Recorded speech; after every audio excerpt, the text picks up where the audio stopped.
পরিবেশকে সুস্থ রাখতে গাছ লাগানোর আমাদের খুবই প্রয়োজন।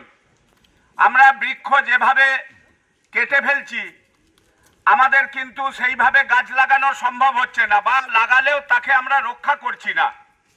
তাই মায়ের নামে একটি গাছ আজকের এই যে সূচনা হয়েছে, দাসপুর 1 ব্লকেও বহু জায়গায় এই গাছ লাগানো হয়েছে এবং আমরা এখন দাসপুর হসপিটালে এসেছি। এসে আমরা এই চারা গাছগুলো লাগাবো এবং চারা গাছ যাতে যত্ন করে বেড়ে উঠে, তার জন্যে মা যেভাবে তার শিশুকে বাঁচিয়ে তোলে, ঠিক চারা গাছকেও আমরা বাঁচিয়ে তুলব।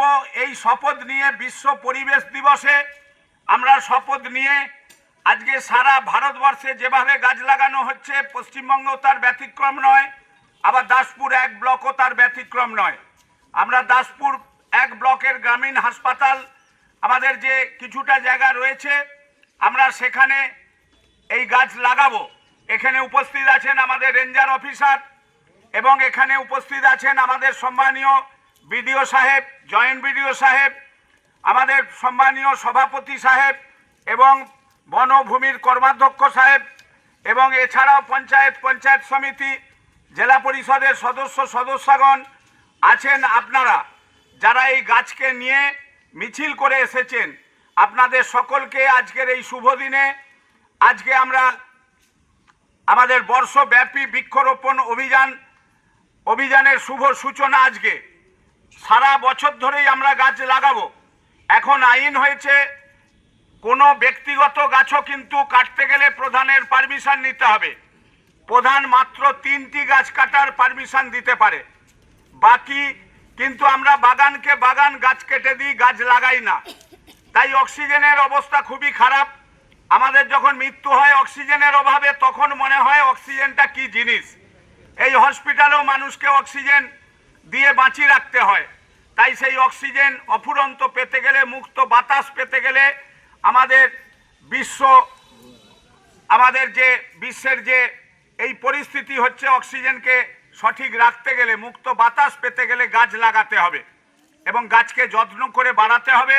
তাই মায়ের নামে একটি করে গাছ প্রত্যেক বাড়িতে, আমরা ডাক্তার হই, সিস্টার হই, আমরা কর্মচারী হই, আমরা নেতৃত্ব হই, আমরা ভিআরপি হই, বা যে কোনো আমরা নারী পুরুষ, আমরা যে সংস্থাতেই কাজ করি আর নাই করি, আমরা যদি একটা করে গাছ লাগাই, তাহলে ভাবুন জনসংখ্যার কত গাছ লাগানো সম্ভব হবে।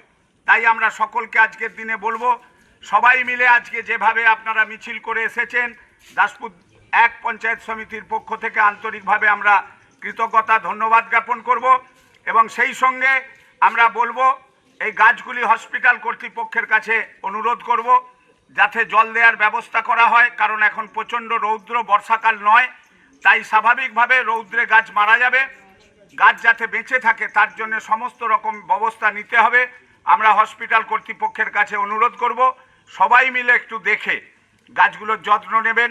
এবং আপনারা বন দপ্তরের পক্ষ থেকে, পঞ্চায়েত সমিতির পক্ষ থেকে, বিডিও অফিস থেকে আপনাদের থরে থরে বিভিন্ন সময়ে গাছপালা দেয়া হবে। ফলের গাছ, কখনো নারকেল গাছ, কখনো বিভিন্ন বন তৈরির জন্য গাছ, সেই গাছ দেয়া হবে। এই দেখুন আমাদের মহিলাদের হাতে চালতা গাছ আছে। আমাদের এখন চালতা পাওয়া কিন্তু কোথাও যায়নি। আমলকি আছে, আমলকি গাছ থাকলে বলবে এর পাতা যা ঝরে কেটে দাও। আমাদের এখন মানুষরা এটা করে। তো এই চালতা গাছ সত্যি এখন কিন্তু পাওয়া খুব কঠিন, কিন্তু আমরা সবাই যার ঘরে আছে তার ঘরে আমরা ইচ্ছা করে এতে অনেক কাঠ পিঁমড়ে বা পিঁমড়ে টিমড়ে বাসা বাঁধে, আমরা অনেক সময় কেটে দিই গাছগুলো, কিন্তু তার ফলে আমরা কিনে খাবো কিন্তু গাছ লাগিয়ে খাবো না। আমাদের এই অভ্যাস পরিণত হয়েছে, কিন্তু আর কিছুদিন পরে আমরা সব পাবো, খেতে পাবো না। তাই আমরা সকলের কাছে বলবো সবাই মিলে একটা গাছ রোপণ করবেন, যত্ন নেবেন। মায়ের নামে একটি গাছ, আজকে এই শুভ সূচনা হলো। 1 বছর ধরে এই প্রোগ্রাম চলবে। আমরাও পঞ্চায়েত সমিতি বা গ্রাম পঞ্চায়েত, জেলা পরিষদ সব স্তর থেকে গাছ সাপ্লাই দেয়া হবে। এবং আপনার ঘরের আশপাশেও অনেক গাছ আছে আমরা কেটে নষ্ট করি, সেগুলোও যাতে যত্ন নিয়ে গাছ বাড়ে তার জন্য সবাই চেষ্টা করবেন। আমি সম্মানীয় বিডিও সাহেবকে 2-1টা কথা বলার অনুরোধ করব। আমি ধন্যবাদ জানাবো দাসপুরের বিধায়ক মাননীয় তপন দত্ত মহোদয়কে। তিনি বিধায়ক হিসেবে নির্বাচিত হওয়ার পর দাসপুর 1 নম্বর ব্লকের তার অধীনে যে 6টি গ্রাম পঞ্চায়েত আছে সেই 6টি গ্রাম পঞ্চায়েতের উন্নয়নের ব্যাপারে তিনি যেমন এসে যোগাযোগ করছেন এবং আমাদের সঙ্গে যোগাযোগ রেখে উন্নয়ন ত্বরান্বিত করার চেষ্টা করছেন, এবং সেই সঙ্গে আজকে যে সরকারি কর্মসূচি মাননীয় মুখ্যমন্ত্রী শুভেন্দু অধিকারী মহোদয় আজকে ঘোষণা দিয়েছেন, এই কর্মসূচি প্রতি বছরই আমরা করি, কিন্তু এবারে এই কর্মসূচির গুরুত্ব হচ্ছে এবারে প্রথম যেমন একটি গাছ একটি প্রাণ, এটা ছিল আমাদের আগের স্লোগান, গত বছরও করেছি আমরা, কিন্তু আজকের কর্মসূচি মাকে স্মরণ করে কর্মসূচি, নিজের মা এবং আমাদের জন্মভূমির মা তাকে স্মরণ করেই এবং তাকে লক্ষ্য রেখেই আমরা একটি করে গাছ লাগাবো, এবং একটি গাছ লাগানো নয়, তাকে আমরা বাঁচিয়ে রাখবো।